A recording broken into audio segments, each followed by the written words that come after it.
forever. In closing, I'd like everyone to join me in thanking our staff at EAA, all those involved from Eclipse, Microsoft, Ford Motor Company, the Right Experience, Northrop Grumman, everyone who's worked together to make this project and program a reality. Please join me in thanking them.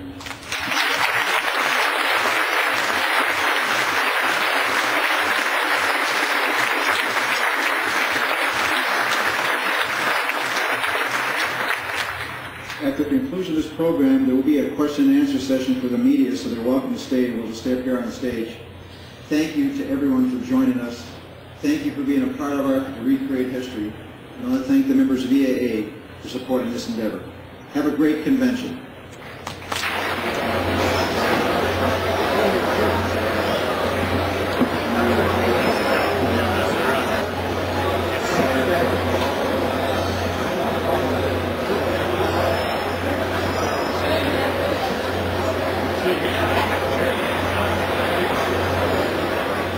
The newly designated lead flight crew took the time to visit with the aircraft they've come to know so well over the last few months.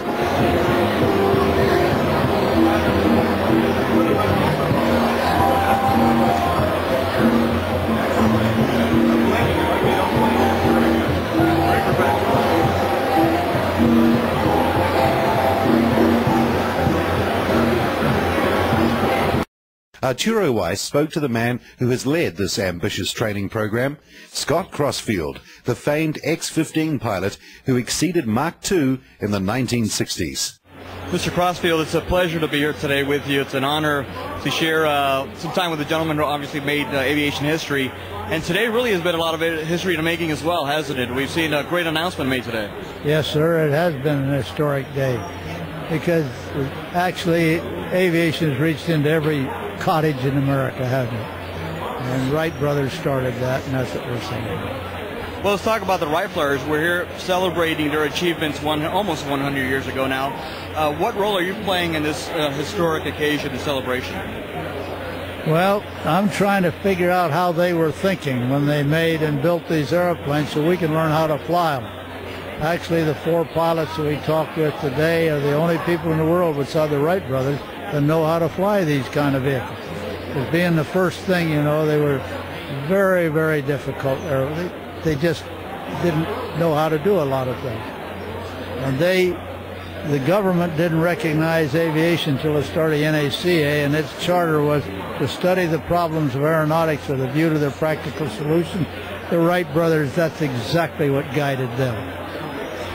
Well, you've got quite a crew to help you out in making this dream come true. Talk about the 4 pilots that have been chosen to participate in this program. Well, the 4 pilots all have rather diverse flying backgrounds.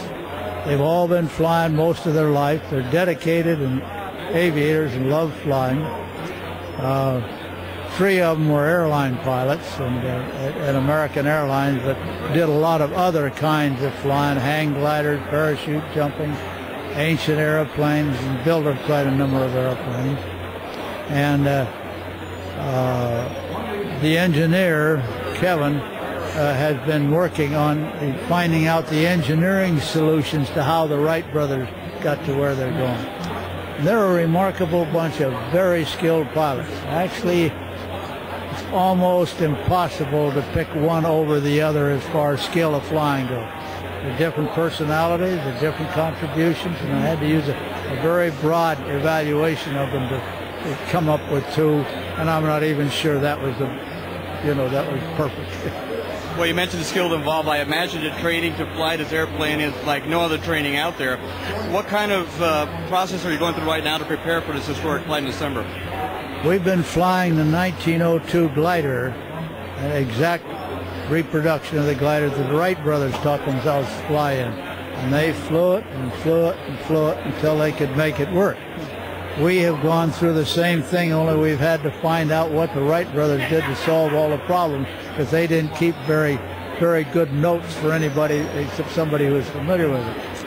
We've been about a year getting the glider to fly the way we want. These 4 pilots can get in it, fly it without any problems right now. Then I'm now reconfiguring it so that it is very similar aerodynamically to the the flyer, and we're going to fly that thing until they can do it in their sleep. And they have to unlearn what they know now and relearn what the Wright brothers way of flying. Well, talking about flying, I have to ask the question that everybody's thinking about, I'm sure. How do you compare, or how do you look back on the experiences now of the Wright brothers and your own experiences flying the X-15? Really, it's quite a jump in technology and innovations in just a short period of time. Well, yes. In fact, it's more innovative to learn to fly a Wright airplane than it is to fly a modern airplane. We know a lot. We know how to make them stable. We know how to make them flyable. One thing that's very interesting about this, many of my peers in the flight test business have declared that the Wright brothers airplanes aren't flyable. And I intend to make them eat those words. Well, you sort of did the same thing, didn't you, with the X-15? I'm sure a lot of people probably never thought it would reach the speeds that you finally were able to take it up to. Kelly Johnson told me all it'll ever prove is the courage of the pilot. He didn't have much faith in it, and neither did a lot of other people. But it turned out to be a very productive airplane from a research standpoint, and offered a lot to make our steps into space a little more easy. Well, final question. Now that you've seen the first 100 years of flight, what do you predict maybe for the next few years down the road? What kind of any predictions as far as what we might see in the skies? I'm going to make the same prediction the Wright brothers did when they were asked that question. We don't know what it is, but it's going to be spectacular. Excellent. Well, sir, I've been honored talking to you today. Thank you so much for joining us, and congratulations on a fantastic program. Looking forward to seeing you fly in December. My pleasure. Thank you. EAA President Tom Poporesny also spoke with Arturo and shared his thoughts on this historic celebration. Tom, we just had the opportunity to talk with Scott Crossfield about his achievements in the X-15 and now his involvement with the Countdown to Kitty Hawk program.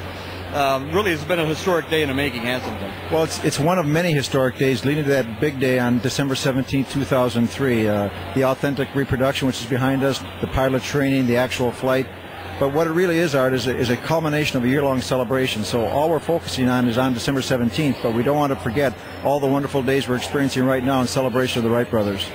And this pavilion really is touring around the country to do just that, to really educate the people, isn't it? That's correct. We've been in Lakeland, Florida earlier this year, Detroit, Michigan, Dayton, Ohio, now here. We're headed to Seattle, on down to Orlando for NBAA, and then, of course, on to Kitty Hawk. So it gives people all over the country a chance to experience not only seeing the airplane, but fly the simulator, the innovations gallery, and really start to understand the significance of flight and how it's changed our lives.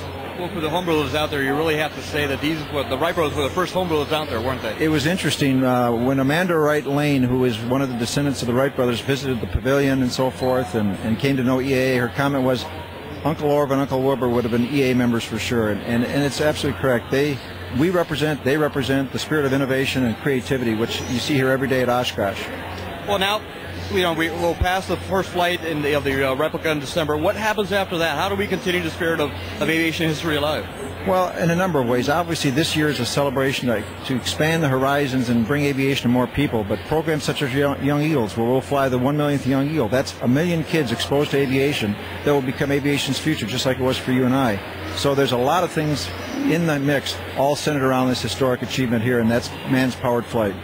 Well, congratulations on the fantastic programs, and I'm excited to see the EAA involved with something that's historic and making it every day that seems to go by. It seems like another announcement is made. I'm sure there'll be many more before December 17th. Absolutely, Art. And, of course, we felt a commitment and an obligation to celebrate the 100th anniversary of aviation, and we felt this was the way to do it by bringing creativity and innovation forward as we look back at history.